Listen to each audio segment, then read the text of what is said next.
Commenti kana dubbisa. Commenti kana kaleessa faarfannaa irratti hojjedheera ture. Ijoollee baay'een achi jalatti dhuftanii waan barreessitaniittu. Na ergaa maaliin qaba obboleettii kanaa fi commenti kana warra dubbisuun beekneen asii dubbisa. Kan commenti kana fakkaatan kan oskatanii garaatti gubatanii jiraatan ijoollee baay'eetu jira waan ta'eef commenti kana irraa waa dubbachuun barbaada. Lubbuu abdii kutadheen jira.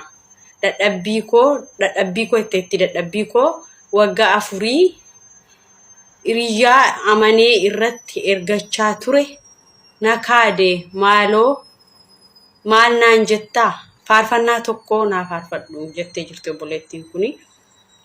Baay'een gadda dhugaa baay'ee nama gaddisiisa baay'ee laphee nama cabsa. Obboleettii koo kana isa jalqaba waan hin jechuu barbaadu barri kun hin darbite homaa miti. Dadhabbii kee waggaa afurii dadhabdee baay'ee namatti dhagahama. Dadhabbii waggaa afurii miti diraama tokko ishee Itoophiyaa geesse birrii 32 birrii 31 taatu jechuudha yeroo ammaa kana. Namni nama jalaa nyaate birrii biyya Arabaa baay'ee nama guba baay'ee nama dhukkuba dhugaa nan beeka. Garuu jechuudha obboleettii koo waan isin jedhu obsi lubbuu kee irratti hirmijaan fudhatini.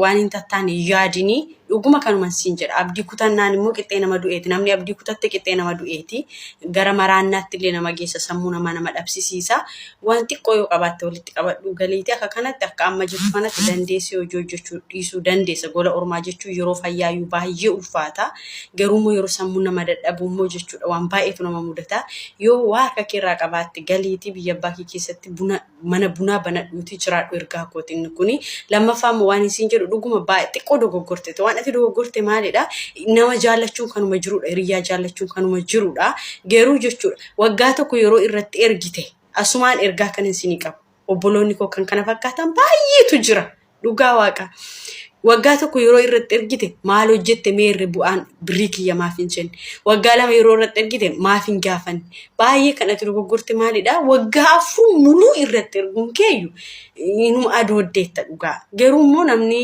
jaalalaan intini jedhe namni jaalalaan qabame ijjisaa jaamaadha waan ta'eef akka kanatti xiinxaluu dhiisuu dandeessa dhugaasti fakkaachuu dandeessi inshaallah guyyaan kun hin darbiti dhugaa kaatee dhaabatte garuu kan dafqa kee nyaate jechuudha akka kaleessaa akka eengaddaa miti barri kun jechuudha wanta baay'eetu jira kan waan gaarii hojjeteyyuu iddoon taanetti dhumaa jiraate kan dafqa namaa nyaate waaqayyoon dhiisu inimmaan kee waaqayyotti dabarsii kenni malee of miidhuu hin yaadini siin jedha. Akkanatti aansee immoo waan isin jedhu ijoollee baay'een koomentii jalatti nu dubbisi dafqi keessii deebi'a dhuguma taanaan isin jedhani obboleettii kiyya yoo koomentiin dubbisne taate koomentii jalatti ijoollee baay'ee kootu nu dubbisi dafqi keetiin sii deebi'a jedhaniiru. Anarra situ beeka ta'uu danda'a sirra tokkotu beeka ta'uu danda'a walirra beekna waan ta'eef wal gorsuun barbaachisaadha waan tokko jedhe dhagahuun barbaachisaadha waan ta'eef ijoollota akkasiin jedhan fooloo gaafadhu keessaan dubbisiitii karaa deemuu qabdu yoo nama kanarraa dafqa keellee fudhachuu dadhabde jechuudha dafqa keellee iddootti fidee sii kennu yoo dhabe jechuudha mana hidhaatti illee abasabbasu dhugaa waaqayyo kun homaa cubbuun qabu jechuudha. Kanaaf ijoollota akkasiin jedhan keessaan dubbisiiti waa yaalamuu qabu yaali dafqa keetii waan ta'eef kun cubbuun qabu jechuudha.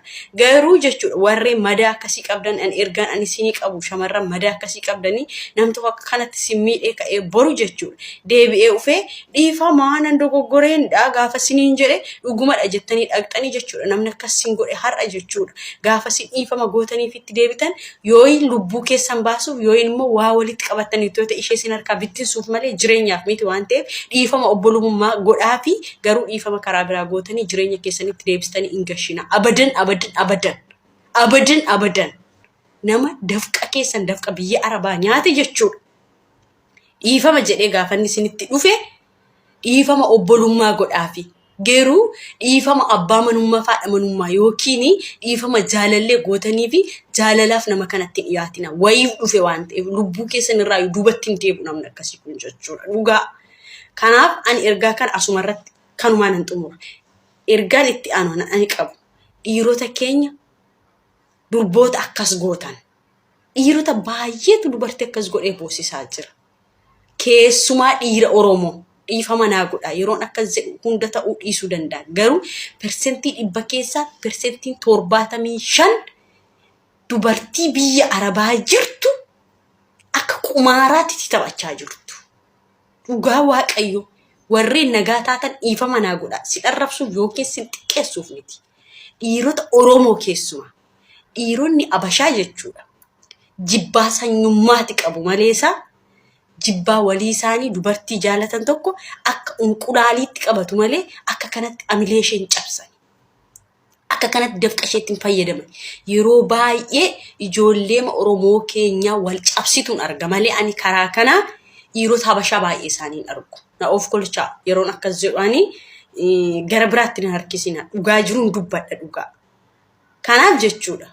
Dhugaan hin qal'atti malee hin cittu. Ilmi namaa waan gaarii hojjetee iyyuu bakka gaarii ooluu dadhabeera. Waan gaarii hojjetee dafqa isaatiin guddachuu dadhabeera. Dafqa isaatiin karaa darbaa dhabeera. Bara kan maaliif akkas gootu? Jaalala jala qabdanii maaliif ijoollee keenya akkas gootu? Yeroo baay'ee dubartiin biyya Arabaa maraattuudha jettu yookiin sammuu ishee hir'uudha jettu. Dubartii biyya Arabaa jechuudha goota caaltuudha.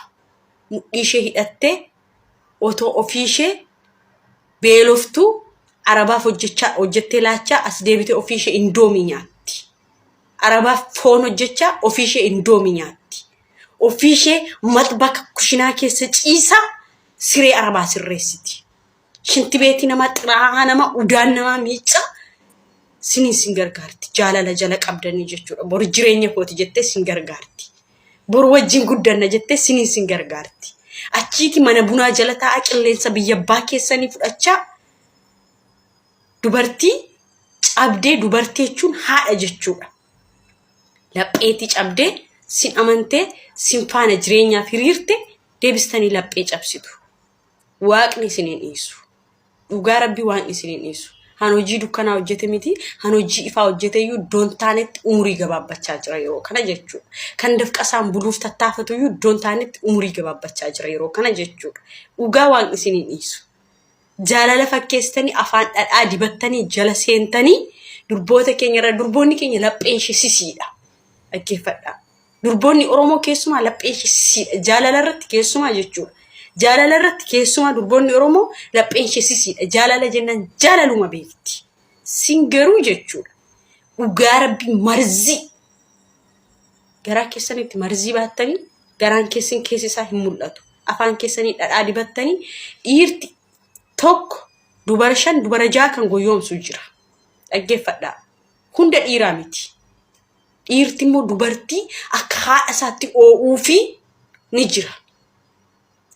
Dafqa dubartiitti kan hin buune. Kan waaqaan sodaatu ni jira. Otoo of eeggattanii gaarummaa qaba. Nuti sin dhiisnus waaqni sin hin dhiisu. Amma mucaan kun waggaa 4 hojjettee irratti ergatte nama kanarratti. Nama callisee karaa deemaa irratti bitan isheen ergatte otootti deemame nama ganda ishee keessaa dhalatedha yoona kana. Yeroo baay'ee kan nama miidhu eenyudha? Nama ganda tokkooti nuti wal beekna. Yoo godina tokko yoo aanaa tokko eessayyuu nuti wal beekna dhiiga kooti na hin kaadu na hin cabsu jettee kan irratti dubartiin of gatteetu yeroo baay'ee feekii akkasii taphata. Dhugaa Waaqayyo garuu kun gaarummaa hin qabu. Waaqayyo sin dhiisu. Dhugaa Rabbii waan akkasirraa of qusadhaa dhiironni keenya. Rabbiin sin hin dhiisu. Daqa dubartoota biyya Arabaatti haasayinaa.